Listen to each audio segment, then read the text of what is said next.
Al-Imam Al-Haddad beliau mengatakan, adapun orang yang tidak mau membayar zakat, fahuwa min akbaril kabair, dan ini termasuk salah satu paling besarnya dosa-dosa besar. Bagaimana tidak besar? Dia khianat kepada Allah. Orang yang khianat kepada Allah sudah diberi rezeki tapi tidak mau membayar zakatnya. Dan ini orang-orang yang seperti ini, itu adalah orang yang tidak akan pernah dipercaya oleh Allah. Wa tubi'a fi qulubihim, dan telah distempel, dicap di dalam hatinya nifaq, perbuatan kemunafikan, waliyadzubillah min dzalik.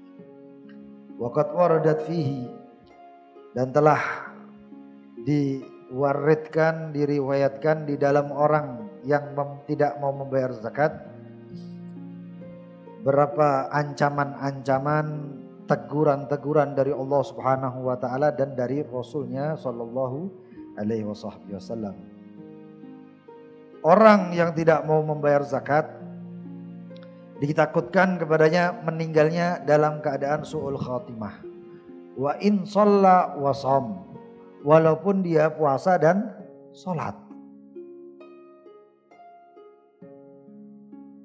Rukun-rukun agama, rukun-rukun Islam terutamanya, itu berkaitan satu sama lain.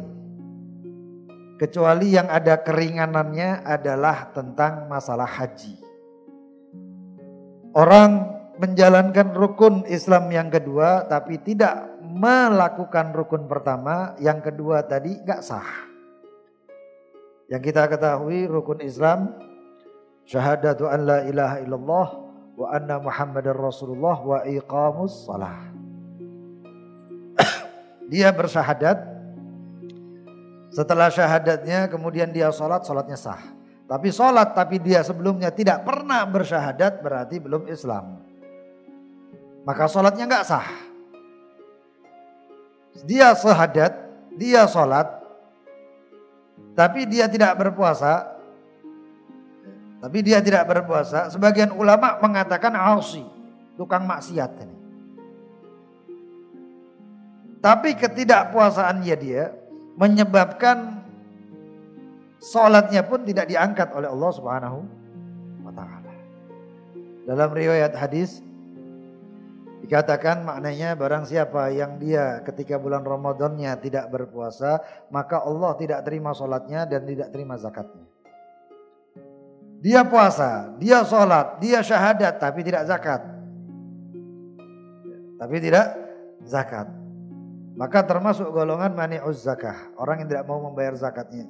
Berarti dia dicatat, ditulis, ditetapkan di dalam hatinya perbuatan nifaq. Seperti kisahnya daripada Tha'labah, seorang sahabat Nabi Muhammad SAW. Tha'labah perang bersama baginda Nabi Muhammad, sholat 5 waktu bersama Nabi Muhammad SAW. Punya keinginan yang sama kurang lebih dengan keinginan kita semuanya. Tha'labah itu punya keinginan seperti keinginan kita semuanya. Saya yakin semua yang hadir di sini kepingin rezekinya lancar, banyak duit, banyak hartanya. Kira-kira siapa yang hadir di sini gak kepingin banyak duit? Gak ada. Kepingin rezekinya banyak, rezekinya lancar.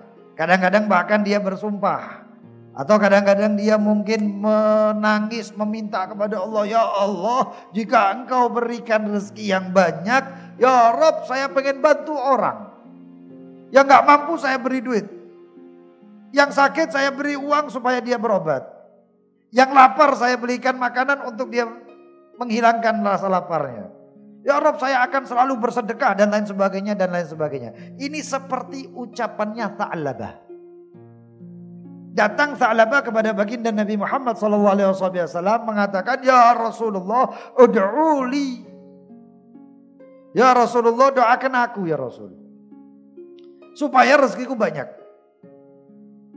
Ya Allah, ya Rasulullah, terus kata Rasulullah SAW, ya Tha'labah, qalilun yakfi khairun min kathirin yudghik. Ya Tha'labah, banyak sedikit tapi cukup buat engkau. Itu lebih baik daripada banyak tapi membuat engkau lalai kepada Allah. Tetap Tha'labah mengatakan, ya Rasulullah nggak tahan, doakan supaya rezeki saya banyak ya Rasulullah. Tetap sama Rasulullah, oleh Rasulullah dikatakan, ya Tha'labah, qalilun yakfik khairun min katsirin yudqik. Tha'labah, kata Rasulullah. Rasulullah ini tahu, nasib umatnya tahu. Tha'labah memaksa, meminta. Seperti juga hal yang terjadi dengan Qarun yang insya Allah akan kita bacakan juga. Mengatakan, ya Rasulullah, doakan ya Rasulullah. Dikatakan tetap ya Tha'labah, sedikit tapi cukup, lebih baik daripada banyak tapi membuat engkau lupa kepada Allah, membuat engkau jauh kepada Allah. Gak taunya Tha'labah mengatakan, ya Rasulullah, doakan saya rezeki saya banyak, saya akan la asaddaqanna wa akuna minas salihin. Aku akan bersedekah, akan aku berikan hak-haknya Allah, hak-hak Rasulullah, dan aku akan berikan kepada orang-orang yang membutuhkan. Wa akuna minas salihin. Aku akan jadi orang yang baik. Lalu Rasulullah SAW mendoakan, Allahumma ya Allah, jadikan rezekinya Tha'labah luas, wasi'ah.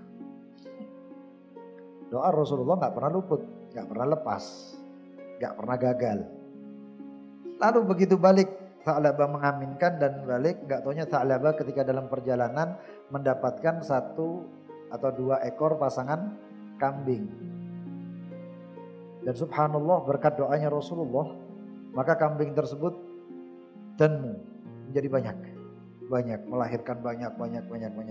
Yang asalnya Tha'labah diamnya di kota Madinah, kemudian karena banyaknya kambingnya, kemudian Tha'labah pindah di luar kota Madinah.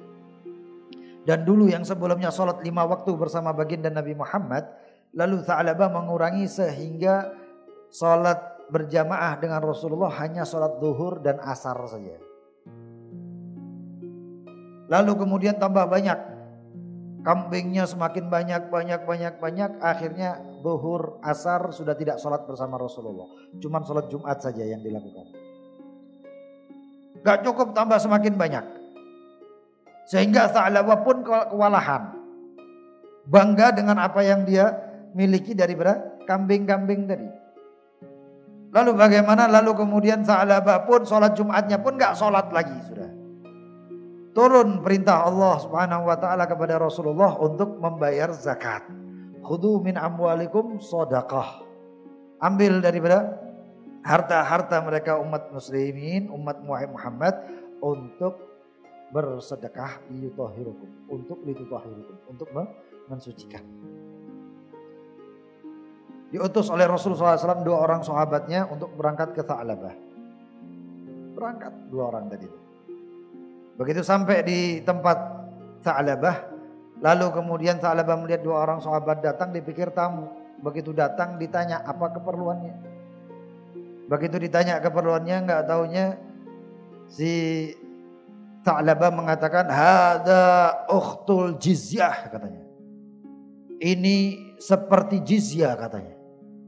Wa ana rajulun muslim. Wa kaifa a'til jizyah.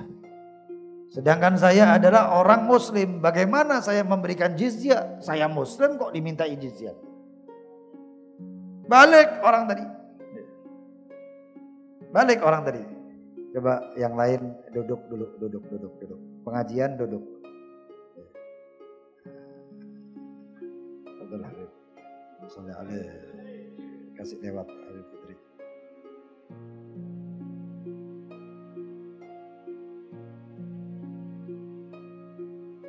Allahumma salli ala Muhammad.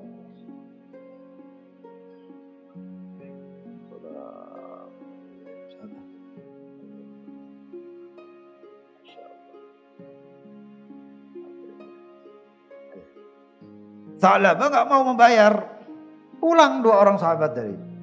Begitu pulang disampaikan kepada Rasulullah SAW. Lalu baginda Nabi Muhammad SAW turun ayat kepada Rasulullah. Yang ayat tersebut berbunyi, wa minhum man ahadallah la in atana min fadlihi lanasaddaqanna wa lanakunanna minas solihin. Falamma atahum min fadlihi bakhilu bih wa tawallaw wa hum mu'ridun. Fa'aqabahum nifaqan fi qulubihim. Ila yaumi yalqawnahu bima akhlafullaha ma wa'aduhu wa bima kanu yakdzibun. Turun ayat di surat At-Taubah mengatakan, dan di antara mereka orang-orang yang nifak, munafikin, adalah orang yang dia sebelumnya pernah berjanji kepada Allah. Gak perlu di hadapan Rasulullah, gak perlu di hadapan abah ibunya, gak perlu di hadapan guru-gurunya. Duduk mengatakan, ya Rob, kalau engkau berikan rezeki kepadaku, saya akan bersedekah ya Rob. Saya akan berdermawan ya Allah. Saya akan bantu orang tua saya akan bantu guru-guru saya akan beri dan lain sebagainya. Walanakunanna minas solihin, dan saya akan menjadi orang baik. Saya akan menjadi orang baik ya Rabb. Tapi subhanallah, walamma atahum, dan ketika rezeki diberikan kepada orang tadi, yang di sini adalah ta'labah, bakhilu bih, jadi pelit. Makanya kadang-kadang Allah subhanahu wa ta'ala ini rahmatnya, yang gak pantas sugih karena disugihkan oleh Allah. Ini kalau sugih karena jadi sombong. Ini kalau sugih karena jadi pelit. Ini kalau sugih karena lupa kepada Allah. Ini kalau sugih, ini kalau kaya, nanti dia malah ninggalkan sholat. Malah dia gak mau zakat. Supaya orang muslim mukmin dapat rezeki banyak, ya, perbaiki dulu. Enggak, salat masih bolong-bolong, sholat masih jarang-jarang, pengen sugih, minta sama Allah, ya Allah berikan saya kekayaan. Sholatnya aja bolong-bolong. Kalau kaya, hilang itu sholat semuanya. Malah enggak sembahyang. Ya Allah, saya kalau dapat uang ya Rob, rezeki saya banyak, saya sedekah. Dia sekarang aja jarang sedekah. Kan kalau kaya, ya ini latihannya dulu bisa menunjak miskin. Ya. Jangan nunggu kaya bersedekah. Semenjak pian ada rezeki walaupun sedikit, sedekah dulu. Layak enggak? Pantas enggak? Enggak pantas enggak diberi oleh Allah SWT. Jadi seperti itu. Ya. Apapun itu seperti itu. Bakhilu bih wa tawallaw wa hum mu'ridun. Berpaling kepada Allah. Waktunya zakat, kada diherani Allah. Allah enggak dipedulikan lagi. Waktunya sholat enggak dipedulikan lagi. Fa'aqabahum nifaqan fi qulubihim. Maka yang ditimpakan ke dia adalah nifaq, kemunafikan. Wal iyadu billah. Makanya itu harus hati-hati. Apalagi janji-janji.